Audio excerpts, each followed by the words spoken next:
besar-besaran perubahannya ya. Ya, Masya Allah. Apalagi masjidnya, kalau dulu Iya, kan betul. kayaknya Masih ya, bedeng. bedeng banget. Betul, makanya. bedeng dan di tengah-tengah kelas gitu dijadiin. Ya kan, jadi pengen itu cerita loh, jadi pengen curhat juga ya kan, siapa tahu jadi etikanya seperti ya itu. kan? Pikir di taman itu pohon-pohonnya itu nggak berbunga bunga atau buah gitu ya. Dia mau pohon-pohon itu, tanaman-tanaman itu berbuahnya itu arloji. Kurang lebih 80. Masya Allah, Beragam 80. genre. Jadi ada kisah Baiklah, inspiratif, buku ceritaan. Kan kalau kita senang kayak Dini, senang Masya Allah. ngobrol itu jadi Iya, passion, jadi Saya gampang lancar. sebenarnya telat ngobrolnya. aja ya gitu ya.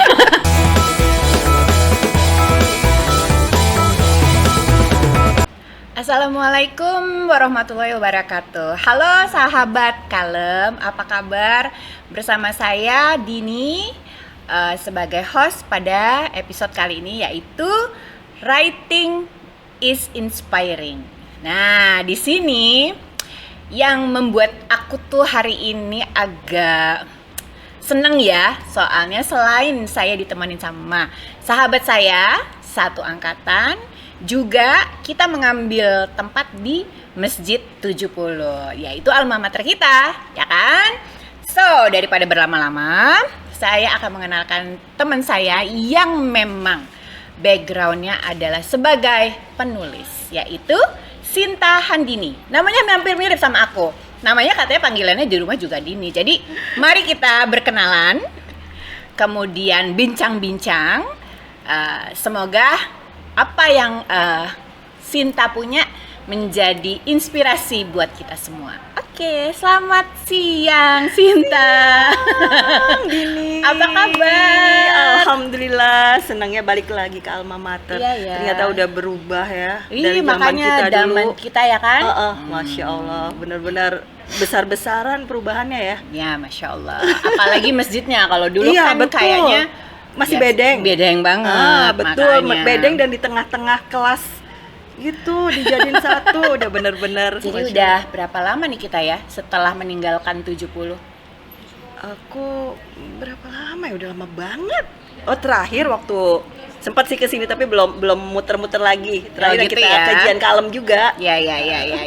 Tapi kan sudah beberapa kali juga memang untuk Kalem sendiri itu sudah beberapa kali juga mengadakan kajian ya kan di sini. Jadi memang angkatan kita alhamdulillah sudah melakukan kajian-kajian yang mungkin juga udah umurnya ya waktunya. Ya, begitulah.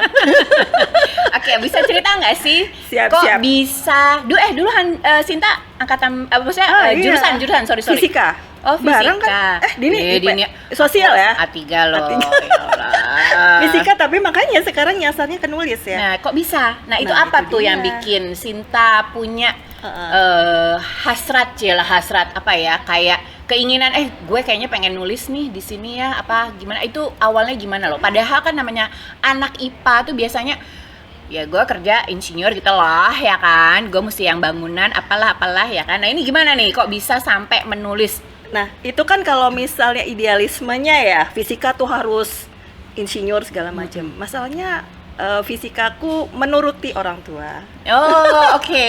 Apa kata orang tua? Oh iya, begitu kan zaman dulu orang tua merasa kalau masuk fisika atau biologi itu lebih hebat dari sosial kan. Padahal kalau menurut kita zaman sekarang ini kita support passion anak itu yang terbaik gitu kan. Nah, itu dia nyasarnya. Tapi ya sama mungkin ya dengan teman-teman. Mungkin ini juga dulu kalau zaman dulu nulis tuh buat gue adalah menulis diary. Nah, itu dia dimulai dari situ baru mau bilang. Ya kan? Dimulainya dari diary. Oh, oke, my zaman dulu diary. kan Yeah. beli buku, udah buku apa kayak note-note gitu yang lucu-lucu, kita tulis diary curhat deh ya tiap hari harian. Tapi kan beda ya istilahnya nulis curhat sama nulis Sinta kan udah ngeluarin buku ya, denger-denger kan berapa buku tuh, terus mengenai apa gitu, bisa cerita nggak beragam. sih? Nah itu dia, nulisnya itu dimulai dari diary karena kan ada itu kebanyakan yang paling mudah dengan keseharian kita adalah nulis kisah inspiratif. Kisah inspiratif dari kisah kita, kejadian kita sendiri, kita tulis modelnya model diary gitu. Tapi kita tulis dalam bentuk, kalau sekarang lagi booming bentuknya faksi fakta difiksikan. Fakta difiksikan. Oke. Jadi kisah-kisah kita yang biasa nulis diary, kita kita bentuk, kita kemas dalam bentuk cerpen. Oh, oke. Seperti itu. Jadi ada dialognya, ada narasi, ada deskripsi seperti itu. Jadi mulainya sebenarnya semua orang tuh bisa nulis, yaitu berdasar dari curhatan-curhatan dari diary. Cuma kemudian kan nanti sesuai passionnya ya, kita senangnya apa.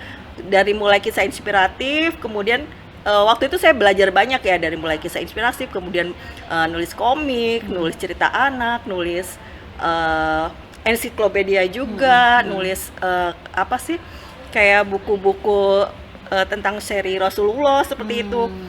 Lebih condongnya ke nulis cerita anak. Oh gitu. Jadi gitu. Karena diawali dulu punya anak kecil, pengen bercerita gitu ya. Jadi satu buku pengen rasanya buku yang kita baca adalah tulisan kita yang kita ceritakan ke anak. Seperti keren itu banget. sih. Berarti paling enggak punya modal nggak sih sebagai penulis itu harus punya modal at least bahasa Indonesianya kah atau apanya? Pasti bahasa Indonesianya dulu 9 kali ya? Enggak lah. Justru penulis itu bahasa Indonesianya jelek. Oh gitu ya. Oke. Enggak juga sih, maksudnya emang harus, kalau selain belajar kebiasaan juga sih ya, memang harus menulis juga harus dilihat tata bahasanya juga. Tapi itu perlu waktu ya? Betul, harus emang proses menulis itu. Menulis emang praktek. Menulis itu praktek kan, praktek terus jadi penulis seperti itu. Jadi nggak bisa kita pengen menjadi penulis cuma membayangkan gitu kan, harus praktek.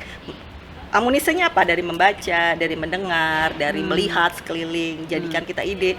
Nah, kebanyakan penulis itu teman-teman saya kebanyakan juga hati-hati dengan penulis karena siap apapun bisa jadi tulisan. Gitu ya. Bisa jadi tulisan. Saya mesti hati-hati berarti mulai dari detik ini nggak boleh gampang curhat sama Sinta ya kan? Ya Allah. Nggak juga sih kalau misalnya, tapi bisa.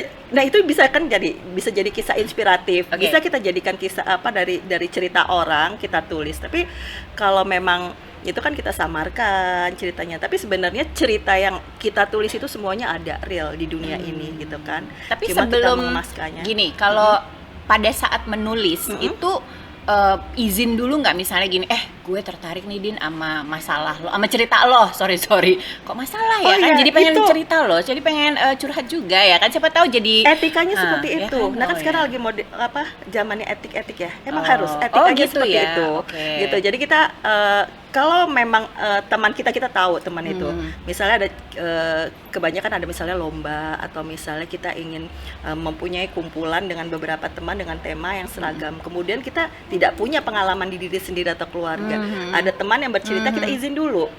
Tapi tetap kita harus menyamarkan kan, nggak bisa belak-belakan gitu ya mengungkapkannya. Apalagi pakai tulisan Dini, DHY, itu udah pasti tuh. Udah pasti, apalagi kalau misalnya orang-orang di sekitar kita tahu, wah sahabatnya Sinta tuh Dini ya, ya Allah, gitu. Langsung terjun, itu Dini yang itu ya. Maaf saudara-saudara, tit ya kan. Iya, jadi benar itu ada etikanya untuk menuliskan cerita orang lain seperti itu. Tapi sejauh ini berapa banyak istilahnya gini, bukan genre ya, tadi kan anak-anak ya, apa yang lebih disampaikan dalam cerita itu oleh Sinta? Kalau untuk cerita anak ya biasanya keseharian ya, jadi nggak perlu kita harus membuat cerita anak yang bermodalkan kayak di bawahnya ada pesan moral gitu. Anak itu tidak perlu harus dijabarkan pesan moralnya apa, tapi kita suguhkan dalam cerita yang cerita yang mengalir, cerita yang gembira, bahkan cerita yang lucu, cerita yang sedih, tidak perlu harus ditambahkan pesan moral apa, tuh anak-anak sudah paham. Bahkan anak-anak itu terbiasa dia mempunyai fantasi dalam bercerita. Jadi kalau misalnya kita baca buku cerita anak, pengalaman saya, membacakan buku cerita buat anak saya, satu buku itu nggak selesai satu. Jadi mungkin kita pertama baca, kita ceritakan sesuai dengan bukunya. Besoknya belum tentu sesuai dengan cerita itu. Makanya itu buku cerita anak itu kebanyakan banyak ilustrasinya kan. Ilustrasi ya, itu lebih ngena ya biasanya. Mengena. Selain itu membuat anak berimajinasi. Oke. Dari beragam karakter, dari beragam ilustrasi yang disajikan, anak mempunyai cerita sendiri. Seperti waktu itu saya membacakan cerita buat anak saya tentang di taman. Ceritanya cerita di taman, anak-anak bermain, kemudian rebutan mainan, ayunan segala macam gitu ya. Itu satu buku. Kemudian besoknya dia melihat ada ilustrasi. Di situ ilustrasinya ada kelinci, terus ada burung, ada pohon-pohon, terus kayak ada bunga-bunga. Yeah. Dia berinspirasi sendiri dari gambar-gambar itu. Waktu itu dia membuat cerita tentang ladang arloji. Ladang Arloji. Dia berpikir di taman itu pohon-pohonnya itu nggak berbunga bunga atau buah gitu ya. Dia mau pohon-pohon itu, tanaman-tanaman itu berbuahnya itu arloji. Oh ya Allah. Jadi dia bisa memakai arloji tiap hari ganti-ganti. Itu anak-anak tuh seperti itu loh fantasinya. Oh gitu ya. Inspirasinya. Jadi dari situ dia bisa berkembang, berimajinasi. Saya takjub banget ya anak-anak, masya Allah. Saya pikir gitu. Jadi besoknya lagi dia mempunyai cerita yang lainnya lagi dari kelinci, dari segala itu. Jadi satu buku yang kita baca itu tidak harus berdasarkan flat ceritanya persis, tapi kita ajak anak itu sambil mengobrol gitu kan, sambil ngobrol dia akan menemukan sendiri imajinasinya dari ilustrasinya. Itu dia untuk buku cerita anak yang susah itu. Mungkin banyak orang merasa gampang ya buku cerita anak, kalimatnya padahal simpel, ya di dalam kalimatnya itu sederhana, harus mengandung makna ya dalam bercerita ya. Kita mengemas cerita dengan kalimat yang pendek, kalimat yang mudah, dan cuma halaman terbatas itu susahnya luar biasa dibanding kita curhat di diary panjang. Yalah. Apa aja kan. Jadi bahasanya juga bahasanya. Kan ya ampun hari ini. Nah itu dia gitu dan kan. Orang-orang terbiasa menulis novel, nulis cerpen, susah untuk menulis cerita anak karena dibatasi dalam satu halaman paling 2 kalimat. Satu kalimat itu harus 5 kata, 7 kata, tidak boleh lebih gitu. Seperti itu. Jadi tergantung juga apa tingkatnya. Untuk TK satu kalimat itu 5 kata, untuk nanti SD ada kelas 1 sampai 3 misalnya 10 kata, seperti itu. Jadi ada tingkatannya dan itu bekerja sama dengan ilustrator. Nah, ilustrator itu yang membuat cerita itu jadi hidup dan membuat anak-anak itu terangsang imajinasinya, fantasinya. Itu yang membuat anak-anak kreatif. Tapi berarti gini, dari semua buku Sinta nih istilahnya udah berapa lama ceritanya berkutat di dunia? Untuk secara profesional dari tahun 2010 berarti udah hampir udah 14 tahun ya? Iya, Masya Allah. Sebelumnya sih ya biasa ngeblog aja ya, blogger curhat-curhatan seperti itu, diary, data yang dimulai dari buku, kemudian ada fasilitas kan, banyak blogger, blog-blog gitu ya, multiply. Zaman dulu multiply, sekarang blogger, macam-macam lah seperti itu. Berapa buku udah Sinta keluarin? Kurang lebih 80. Masya Allah, 80. Jadi ada kisah inspiratif. Buku cerita anak sih kebanyakan komik, ensiklopedia seperti itu kan. Dan ya penulis itu harus membaca, karena kan kayak bangsa kita menulis ensiklopedia. Waktu itu saya dapat jatah menulis ensiklopedia tentang bumi dan sekitarnya, tubuh manusia, kemudian iman dan Islam. Tubuh manusia kita harus berpikir kita mulainya dari mana, kemudian menuliskan kata-katanya itu harus belajar kan.